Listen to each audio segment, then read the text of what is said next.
Hello again, World of YouTube. My name is Pat, and I have been kind of in hiatus because I've been sick out of my mind. And if I can get through this video without going to a sneezing fit, good on me. But anyways, I wanted to go ahead and just put this video out there today about the next gen consoles, and this is like based off of my predictions on speculation and being aware of the market. And it's not fake pictures or anything like that. I'm not claiming to know any insider information. I think that the only people who know anything about the next gen consoles for certain are people in smoke filled rooms, which I am not a member of. So, yeah, to start with, I think that there's going to be some lessons that some are going to be taught from this last gen. And this has been the worst generation of consoles ever. And I really feel sorry for anybody who can't transparently see this. You have three systems. You have one that's a really solid system with a really good price tag that's uniform and doesn't have 20 different systems flying around out there, but it doesn't hit the core demographic, and that would be, of course, the Wii. However, I think they're doing a superb job of hitting a multiple target audience. Like the other day, I was in Walmart going through the bargain bin, and there was this old woman with a Walmart shirt on. And I was like, "Oh, excuse me, do you work here?" Because I want to see if a game was like in the right place or whatever. And she's like, "Oh yeah, I do, but I'm off duty and I'm just looking for a video game." And this woman's like 70 or 80 looking for a video game. And I think that's something that the rest of the consoles like are really overlooking. It's just how big the side market is, that like people of all ages, genders, and whatever are playing Wii games, and there's no appreciation for that.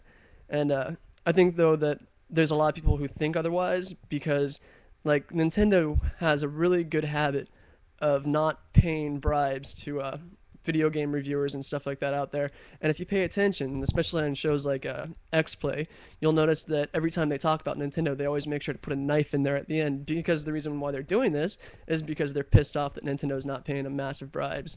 And if you don't know this about this, like what's really going on in the console, like or the video game industry journalism, you need to look more into it and open your eyes. But I think though that Nintendo is setting a big example for the rest of the people, and I think that a lot of them are going to try to become more self-sufficient like Nintendo is, because Nintendo is pretty much unsinkable. Like 50% of all their video games being sold and released are their own titles, so it's going right in their own pocket. They're self-supporting, whereas Microsoft and PlayStation just like do not have that. They don't make nearly enough video games for themselves, and it's just kind of free floating out there in the air. Um, a lesson that won't be learned, though, however, sadly, is from Xbox and Microsoft. They should have paid a huge piper for how unreliable their systems were.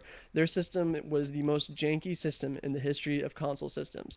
Like, this isn't an exaggeration. Over 100% of the clients had to return a system at one point or another. That means that there are so many people that had to return multiple systems, such as myself. I had to do it 3 times.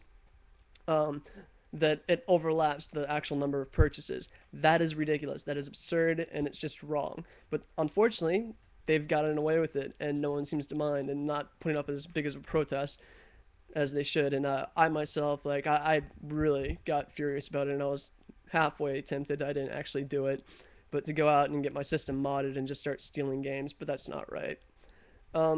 So yeah, I think though that when their next system comes out, that they're not going to even like learn one bit from this past. And I think that they ultimately even made money off of fixing systems because they were charging people to do it, and like they're not even really properly fixing them. They're just putting band-aids on them and sending them back out. I think a lesson though that PlayStation or Sony will definitely learn though on their side is they learned the hard way, and like a really hard way, that the most expensive console system out there on the market always fails. And the PlayStation 3 was starting off at a ridiculously high mark. It was the most expensive console out there, and they have been eating their hat over it. And I know there's a bunch of fanboys who are going to flame me over this, but the reality is that all of their developers have jumped ship. They have maybe 5 exclusive titles that are worth having. Everything else is on the 360, so why bother having it? Also, their controller is a joke, though, also, and I'm not sure if they're going to learn a lesson from that or not, but I don't think that they're going to have enough client base to really build a rapport on it.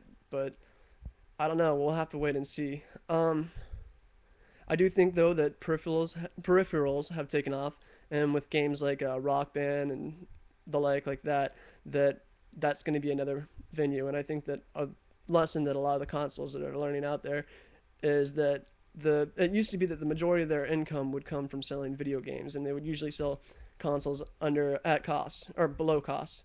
And I think they're going to continue selling below cost, but I think they're going to also step up the whole like charge you nickel and dime for everything. For every video game, you're going to need like a special peripheral. Like every time like a new Guitar Hero game comes out, you need to buy the new guitar because it has some trivial little add-on feature that you just can't play the game without, and such as that slide bar, the whammy bar, and stuff like that. But I think that's a prediction that you should look forward to. Also, I think that you're gonna look at a lot of games coming out that are just flat out incomplete, and I think that's criminal. Like Fable did this, and I played Fable 2, and it was an okay game. But one thing that they did is that they released a buggy game that needs patches and has multiple problems, but like despite not having the time to fix these problems and all that at the point of release, they did, however, find time enough to go ahead and make a special dungeon and special weapon for the special edition, which cost you $20 extra or some crap like that.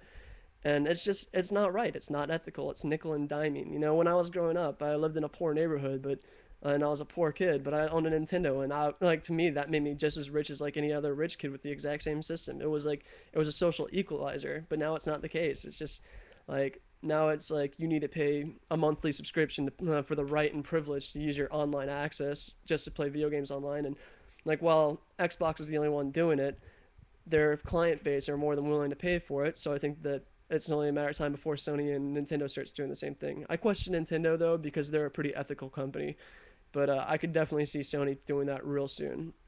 So that's another trend that I think you should look forward to. Wow, I'm already up to 6 minutes. I better hurry up, huh? Um, so yeah, I think that you're gonna see a lot more of this nickel and diming and expansion packs. Now the actual consoles. This is exactly how I think it's going to go down. We're about in the half life of the console war, like for the most part, and I think the 360, of course, is going to be the first one up to come out with a new one, and the Xbox 3 version 3 or whatever, and I think that they're going to release it sometime between 2010 and 2012, more likely 2010, because believe it or not, I think that the elections are going to be a bad time for them, and I think they avoid it because they know that the press coverage is going to be all over there, and people aren't going to be thinking about entertainment. They're going to be thinking about the next president.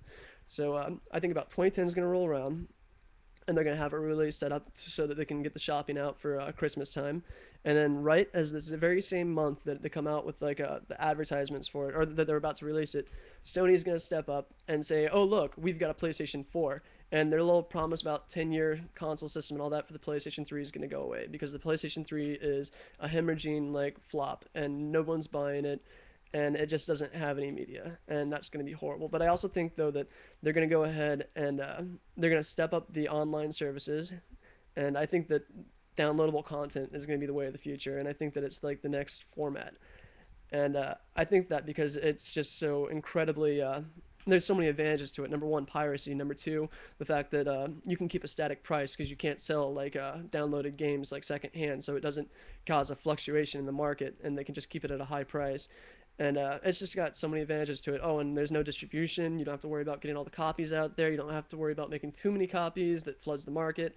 And so there's a lot of good reasons why people are going to go to downloadable content from a developer side. Um, I think though that when the PlayStation 4 does come out, that they're going to have such an alienated base that they're going to be on equal footing as the 360 at that point. And even though America's got this whole anti-Microsoft sentiment, I think they're going to start to realize that Sony's just as bad as a company as Microsoft ever was. But I think though that developers are going to jump ship over to 360 or the Xbox simply because it's easier to program for, and everyone knows. Like even the most green of gamers is well aware of how difficult it supposedly is for to program on a PlayStation. So that's gonna be an issue. As far as Nintendo goes, I think they're gonna continue being innovative. I think they're gonna continue sweeping down that market. And I think that they're always the company that gets ripped off. Like they invented shoulder buttons, they invented analog sticks, they invented like multiple port systems, more than two ports. They've invented so much, and everyone rips them off, and everyone's always throwing stones. But I think though they're going to be a long ways away from being sunk, and I think look forward to what they're going to have in the future. Um, I do think though that uh, wow, I'm running out of time here. That's all I can really think about. I do think though that like none of the controllers will be reverse compatible, and they're going to try to get everyone to rebuy the controllers again and sell them for 60 or 70 bucks like they're doing now, which is just downright criminal to me. I mean, I've got the 360 controller right here, and I think it's probably about the best hardware ever, but I know I'm going to have to replace it, and that's crap. $120 for 2 controllers.